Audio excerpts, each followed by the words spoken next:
Well, back to some politics now. Former New York City Mayor Mike Bloomberg has reportedly been considering getting into the race for the White House for weeks now. He's just been named number 40 on the Forbes list of the world's billionaires. So he would seem to have the resources, but a source close to Bloomberg tells ABC News the odds of Michael Bloomberg running for president are, quote, very, very low, almost zero. His decision, the source said, will likely come next week or this week, perhaps. Another Bloomberg confidant would not confirm nor deny that characterization, but told ABC News, quote, we are in crunch time. So let's get somebody on the record on this. Doug Schoen is a current advisor to Michael Bloomberg, also former advisor to Bill Clinton, and you know him well on this network. So, Doug, set the record straight. What's the truth about what's going on with Bloomberg? Sure. Well, the mayor is going through a process of assessing his interest and his likelihood of success in a presidential race. He has spoken out, I think, pretty articulately, Jenna, about the polarization we've seen in the process on both sides.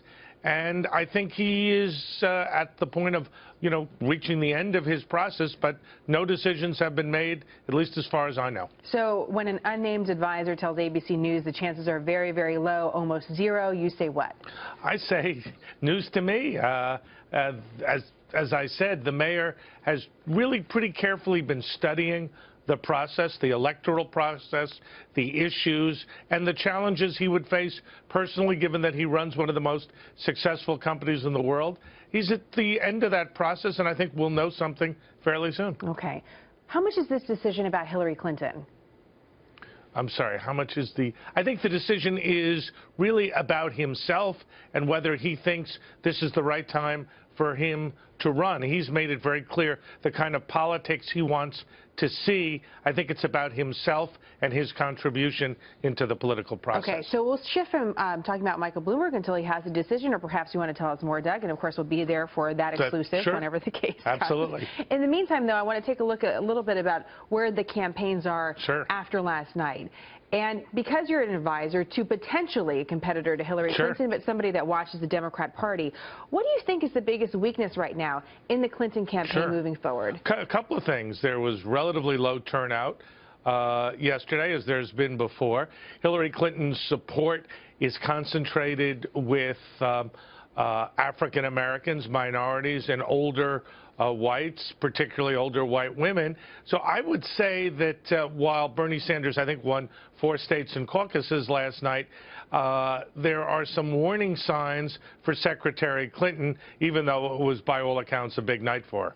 Interesting contrast between Secretary Clinton's speech last night and Donald Trump. And since they both sort of talked about each other, I put some sound together. Sure. Let's go ahead and run that. America is strong when we're all strong. And we know we've got work to do. But that work is not to make America great again. America never stopped being great.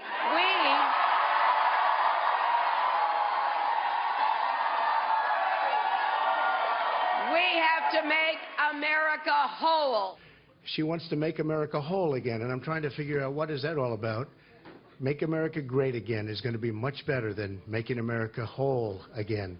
Worth pointing out very different events. Hillary Clinton had supporters there. This was a pseudo news conference, half supporters for Donald Trump. Who has a stronger message? I think they both have pretty good messages. Look, I think that if she emphasizes unity, lowering people's voices and bringing people together as she did last night on the campaign trail, it's a powerful message. Candidly, I don't understand what making America whole means, and Donald Trump's Make America Great Again has clearly resonated with a section of the electorate. At the same time, he has polarized in ways that we saw over the weekend that were quite unfortunate. So I think both have strengths and weaknesses. I suspect whatever happens, it'll be a close election, Jenna. Just a quick final piece of sound from Donald Trump as well last night, because we did see a different change of tone. That's something we did see. Let's go ahead and play that. It's been amazing for me, even from an educational standpoint. And I think, honestly, we've done something that almost nobody thought could be done. And I'm very proud of it.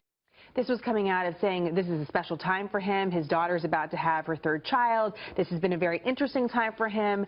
And I wonder, as a Democrat watching a change of tone in Donald Trump, Doug, what you think of it and whether or not you think it could actually be productive after so many weeks and months of a different side of Donald Trump that we've been watching. Well, first, I think, Jenna, it will be very, very helpful and productive for him personally to change his tone, to lower his voice, and to emphasize, as he started to last night, unity. I think we've seen on the campaign trail signs of humility in Donald Trump, which is, again, healthy. And I think really what I hope happens is that we have a robust debate on policy in the general election, and the candidates try to find some degree of common ground rather than emphasizing their differences and where they disagree. We could have two billionaires on one ticket, could we, Doug? I mean, is that just that would be too far off? Well, I don't necessarily think it'll happen, but stranger things have happened in politics. You never know. I'm just putting out another opportunity that we haven't, entertained. But Absolutely. We'll see what happens with Michael Bloomberg and, of course, the candidates that are currently in the race.